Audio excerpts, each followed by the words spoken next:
Greetings, welcome back to another video. Today we're going to be doing Pat's Pond. Yay, everyone's favorite map, finally. It's a day I've been dreading pretty much since then at the beginning of this. Like my cousin who also plays Bloons Tower Defense 6, he's been like, yeah, just wait until you get to Pat's Pond.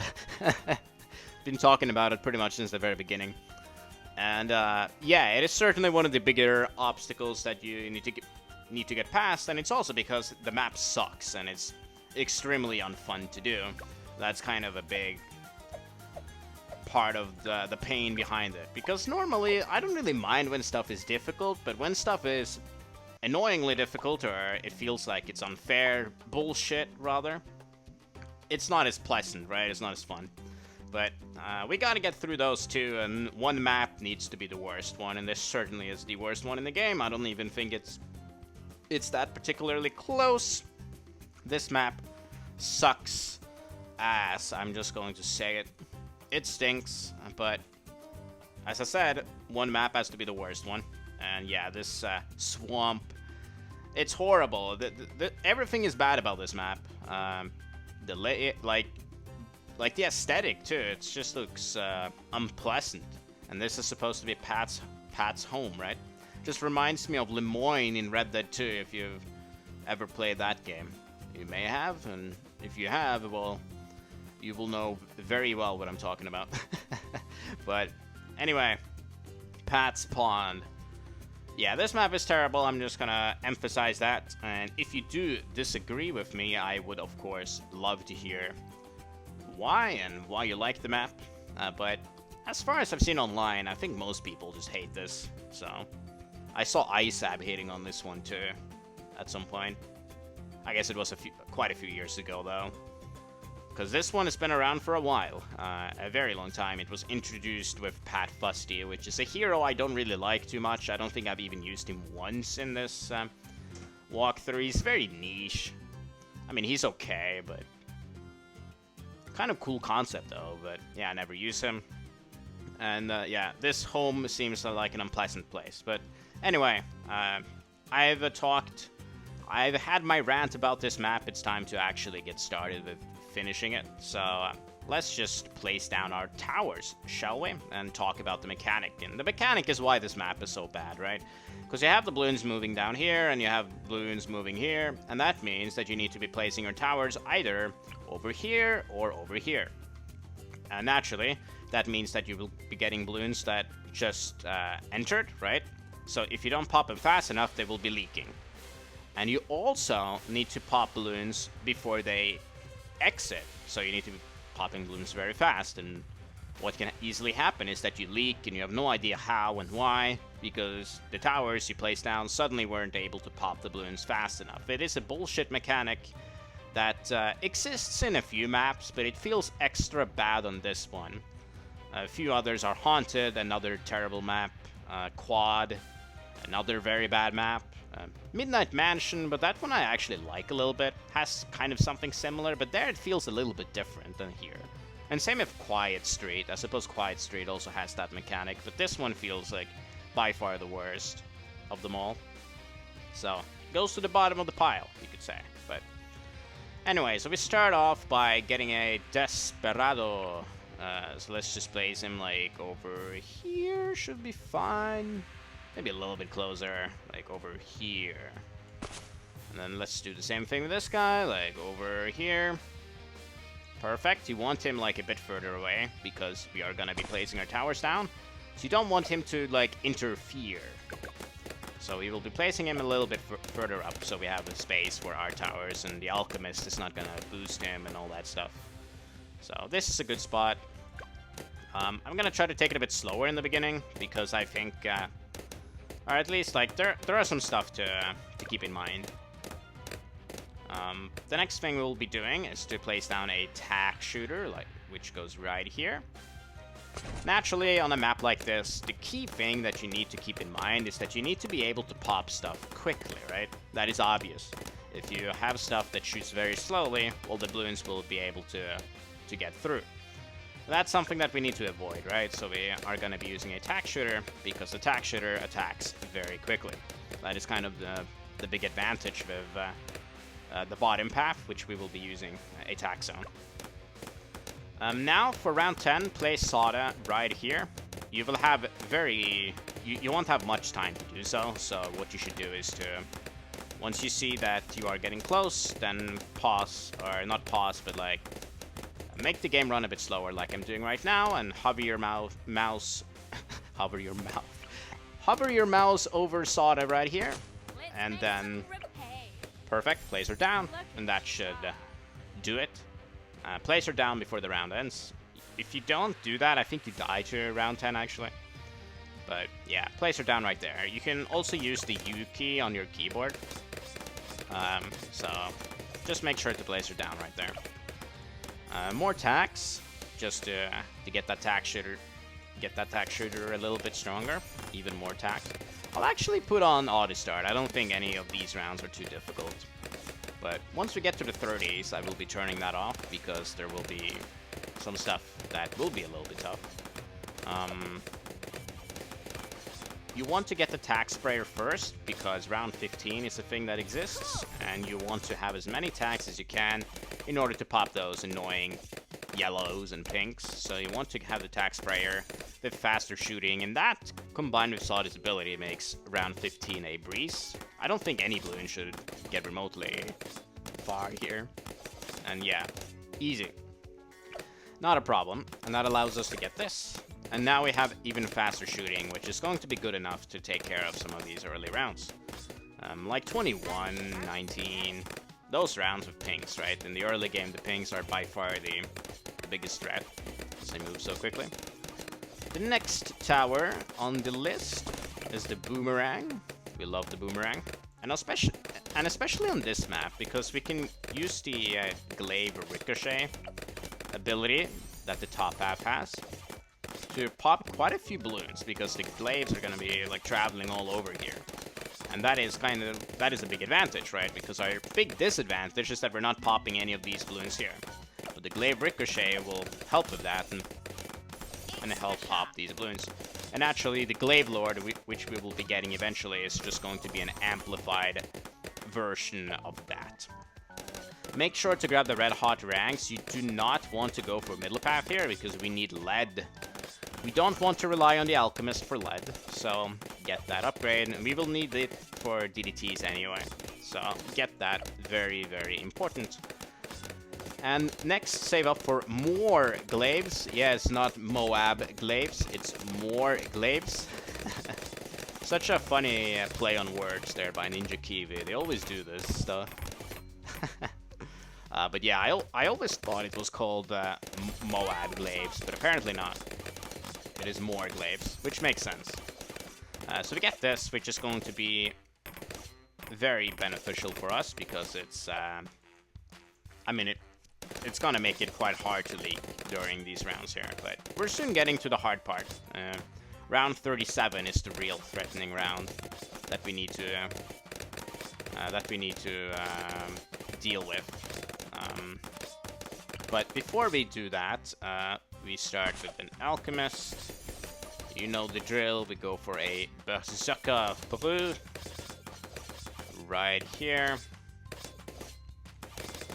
And then, yeah, let's get the berserker brew first, at least, so we can have this little sweet buff. There are some things that we need before round 40, by the way, as well as round 42. So do not spend any money unnecessarily. But you can feel free to spend money on the faster throwing, of course, which is nice. And now I will turn off the auto start and try to take this mid-game a bit slower, because some of these rounds are a little bit tricky, especially the round that's coming up next, which is round 37. So for round 37, you're going to be having camo Bloons go here and here, right? It's those pesky camo whites that we know all about. And essentially what's going to happen is that Soda will be able to pop most of the Bloons, but some will leak here, and in order to pop those, you need the Eagle Eye ability for this Desperado. Simultaneously, you have Camo Whites going down here, and in order to pop those, you will need Soda's ability to do that, like the Leaping Sword ability. So during the round, you need to get this Eagle Eye and then saw this ability. Yay! Micro. Everybody loves micro. One thing to keep in mind, if Sada is unable to, like, if there are too many balloons that go through, which could happen, there could be 4 blues, I believe. If that happens, then you also need to get this guy to get that ability. But if that happens, I'm just going to die on purpose to just show you.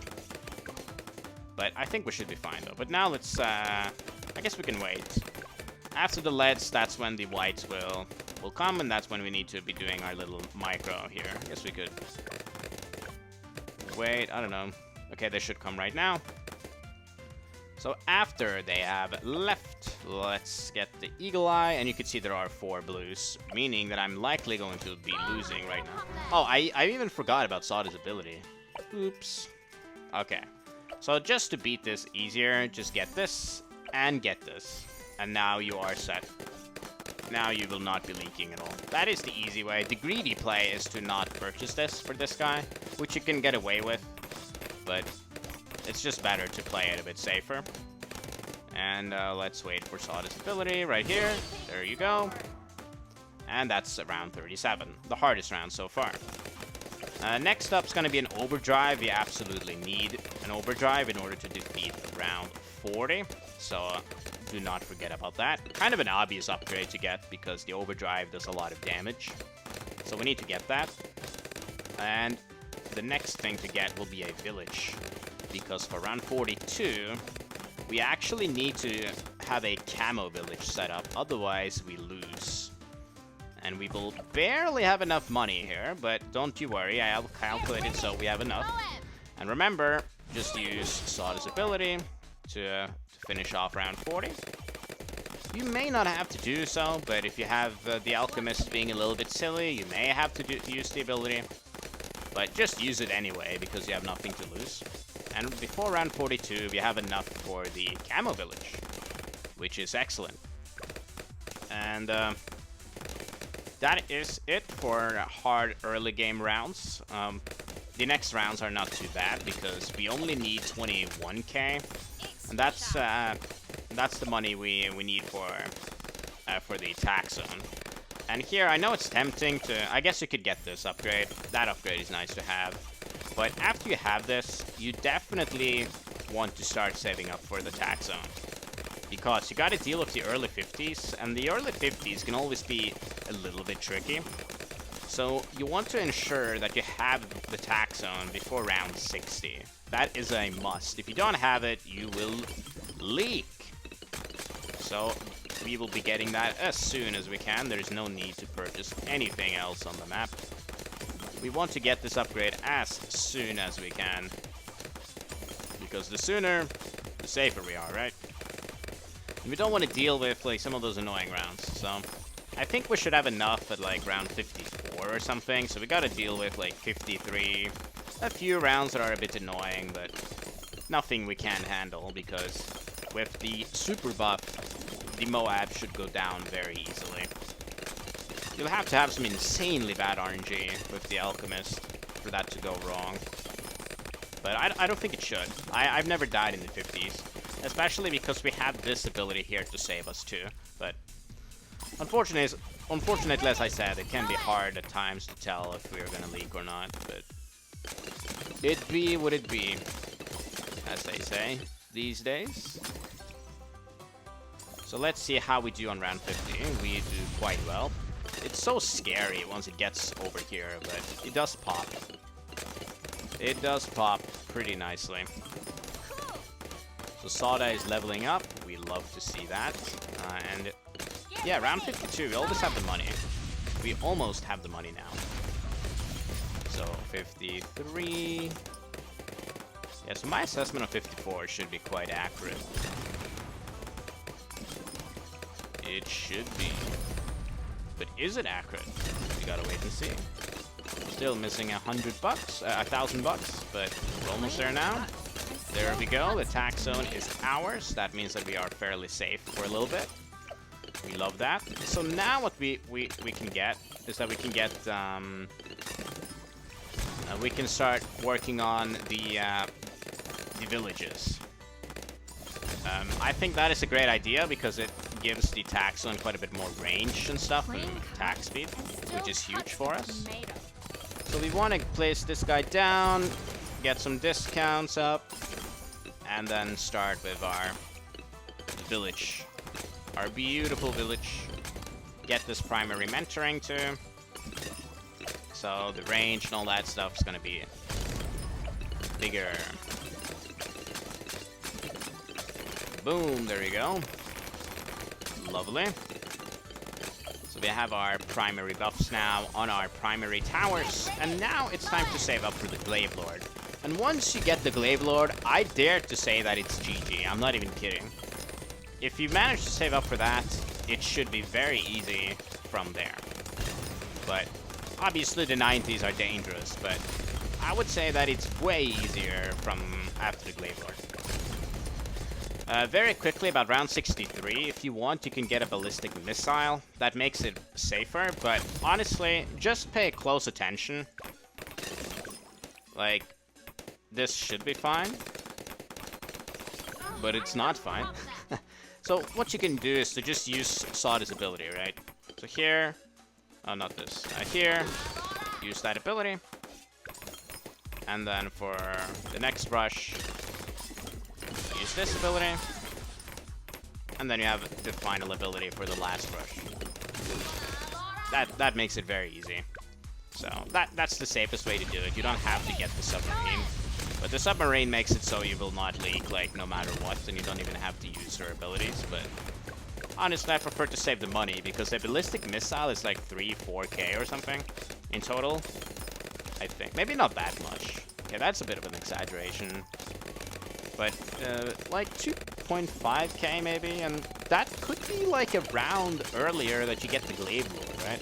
The sub is gonna get a decent amount of pops, but it's not really needed to get it. Ooh, that felt close. I wasn't even fast enough to react, but remember, the abilities are gonna be your best friend until you save up for the Glaive Lord. You just have to be present and then use the abilities whenever you feel like it's necessary. Like right now could be like a good time. Like, there you go. Taking care of that BFB, ensuring that we're not leaking. Let's do that.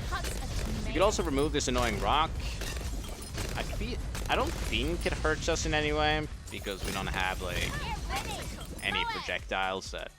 Like, we don't need to shoot across here, but you might as well remove it at some point, I guess. But I'm cheap right now. I need to save up my money. And I think we should have enough by round 78, which is perfect. And, ooh, okay, yeah. You see how strong this upgrade is? It's wonderful. It pops stuff everywhere. It's like insanely good. Insanely good. And once we get the Glaive Lord, it's like this, but on steroids, right? Because it pops MOABs, BFBs. You have like a cluster of BFBs around here, and it pops everything. It's so good.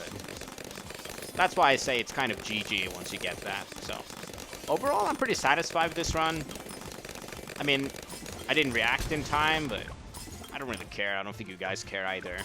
Just that I'm trying to explain things. And I already got this black border, so... Got this ages ago. A long time ago. I never played it since, by the way. Alright, so here we need to use the ability. No, we don't have to use the ability, because again, this guy is insane. He's crazy. But remember, ability if you have to. I believe we need the ability for round 75 and 77. That's kind of a given, considering we get, like, annoying BFBs we have to deal with. And here we have bad Alchemist RNG, perfect. I've never died in 72, but it makes sense if you can die on that round. It makes sense. So yeah, you gotta be like, you just gotta use it, like, almost constantly in the middle game. The middle game is the hard part about this run. But it's not that hard to use an ability, but you know what I mean. Like, this is where you are a bit in danger. Leaping Sword, easy. 73 should be no problem. We have another BFB though, so I guess we want to use the Leaping Sword once again. that is the easiest, and you're guaranteed not to leak once you use it, so just use it and save the big boy for 75. Leaping sword, there you go. Perfect. 74 should be fine, though. And we're 10k away, so 78 is a decent assessment. Quite a bit of money. 75 is a big round. Man, I died on 72. That pisses me off. I want this perfect run, but I'm tired of talking so much. Like, I've had like a few runs through this at this point, and every time you restart, you have to do the intro, and it's just so annoying having to like restart, especially when it's a long intro like this one. Literally talk for like 5 minutes. But here's 75, so here, okay, we're fine. But for the BFBs, we definitely need to use the abilities that we got.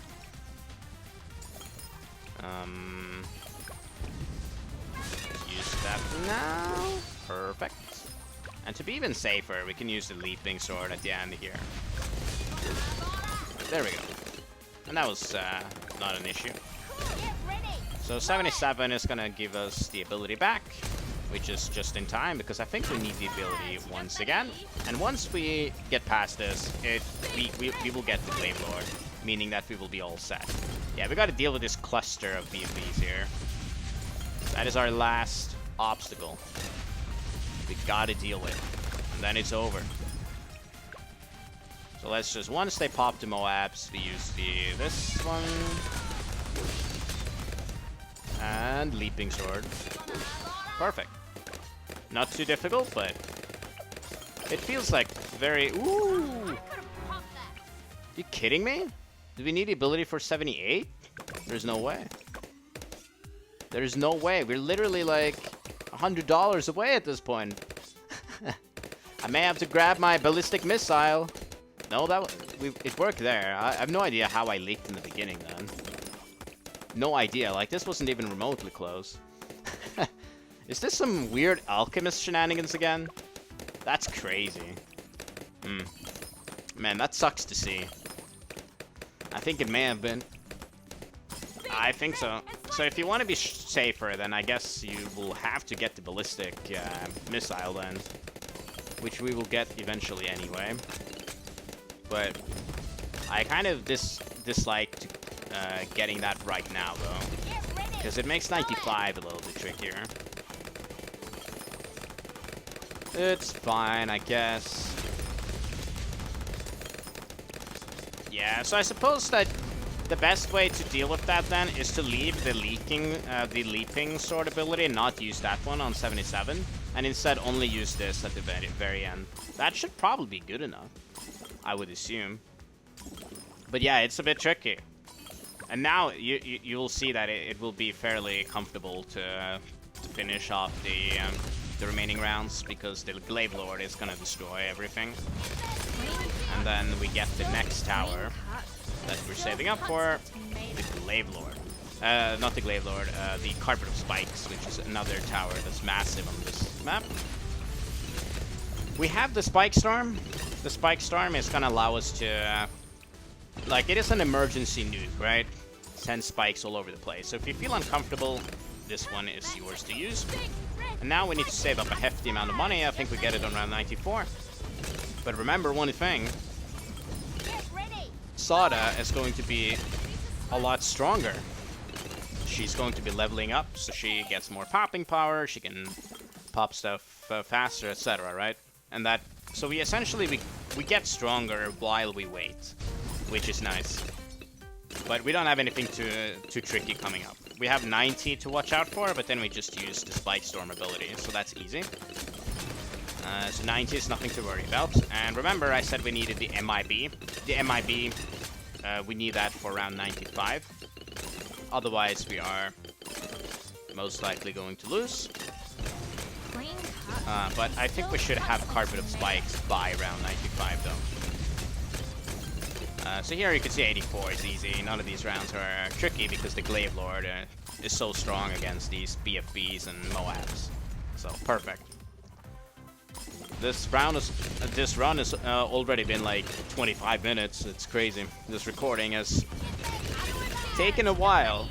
A few incidents here and there. I really hate that I died on 78. That has also never happened before. So I need to think how I'm going, like what advice I'm going to be giving, because 77 is a little bit annoying, right? But I suppose what I can do, I could like, instead of saving up for the Glaive Lord, what you can do is to probably to get the MOAB spikes early. And with the MOAB spikes early, you will not need to use any abilities on round 77.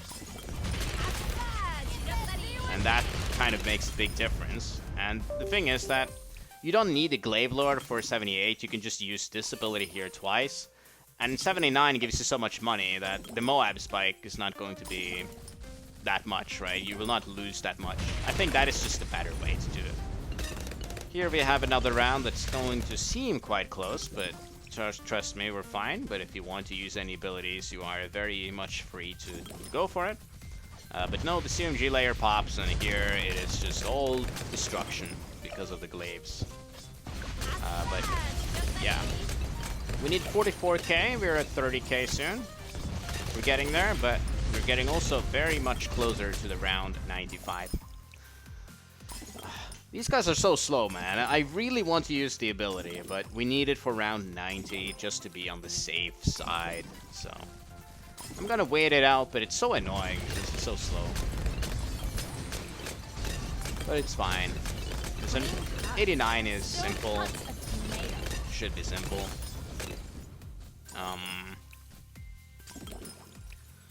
There you go.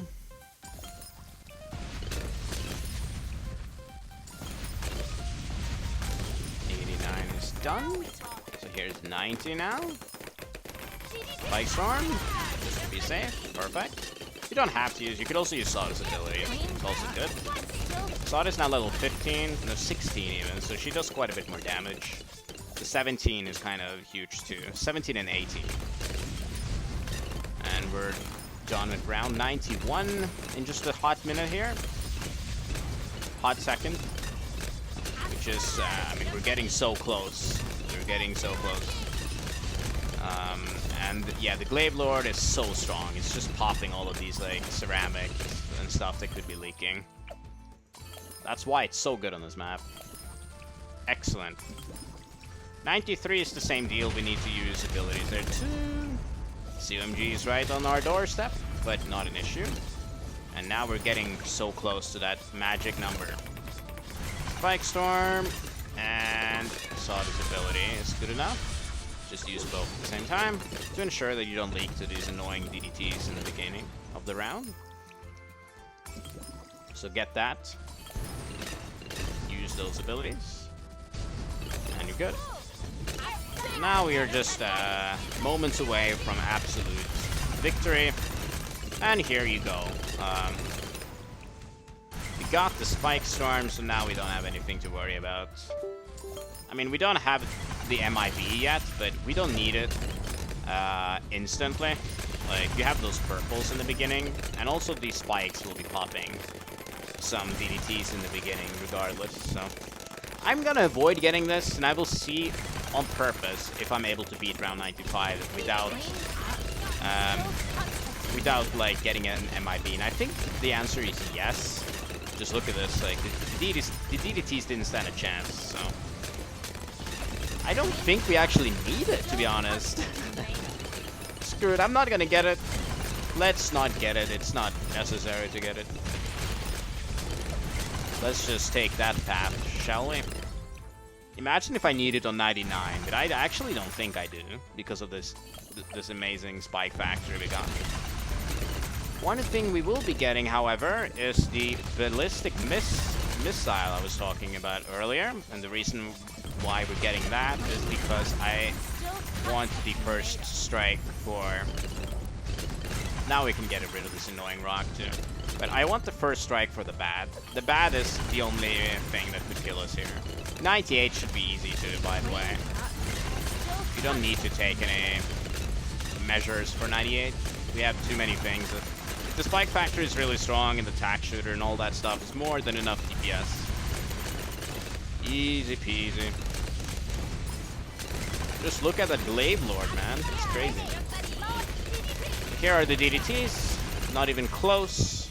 And here comes this, and this, and this, and there we go. Destruction. Absolute destruction. Perfect. Honestly, pretty good run. I'm very happy with this strategy that I came up with. Like, I was cooking in the kitchen, right? But you kind of don't have too many options anyway. It's not like I'm, like, reinventing the wheel or whatever. But I'm... Like, it grows my ego when I'm able to come up with something without having to look anything up. And so far, I have been able to not look anything up. So I'm very happy with that, but I assume that time is going to come to an end once we start with the expert maps, because the meta and all that stuff, you just have to look into it. It's just the way it is. But that is this piece of crap out of the way. I mean, it feels great. We are done, and honestly pretty solid at the very end here.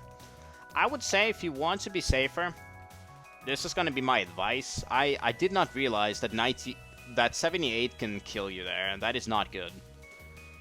So, instead of using the abilities, get the MOAB spikes early, place it in the same spot. It doesn't really matter. It's going to be popping the BFB layer of the BFBs that come down here, and then the Tack zone will easily destroy the MOABs. And it's okay that we don't get... We don't instantly get the Glaive Lord, because the MOAB spike, I think it's gonna be like 4k extra or something. And we did get the Glaive Lord, what was it, like in the middle? Yeah, like, I think it was in 78, right? So instead you get this guy, and that's going to allow you to get, to pop 77 without issues, meaning that you have the abilities you need for 78. And then 79, you pop so many Bloons there quickly, giving you the Glaive Lord like almost instantly, so you will not leak that way. That should be the way to do it, and I'm gonna write that down in my guide. And yeah, I'm talking about that now too. And that is kind of the only error I made, I believe. For 63, you can of course get the ballistic missile, but it's money you want to save up for later, right? Because you have $400 for the sub. Like if we click on the upgrades that we spend, we have to get $400 for the sub, then we have to get the barbed darts, which is like 500, and then it's 325, and then 1500. Like, quite a bit of money. I think 3k is actually correct. So 3k could be like a difference maker, right? That you don't necessarily need in the beginning, but that's it. So I'm not going to talk more about this. I've talked for so long at this point. Like, it's the longest video, I think, so far, but rightfully so, as Pat's Pawn is a tough map, and a great one to get out of the way. So that leaves us with another tough one coming up next, the Peninsula, and then, yeah, we're cruising through. We have only 6 more advanced maps to go. I hope you guys like this series, and stay tuned for more. So, thanks for watching, and I'll see you in the next one. Bye-bye for now, but not forever.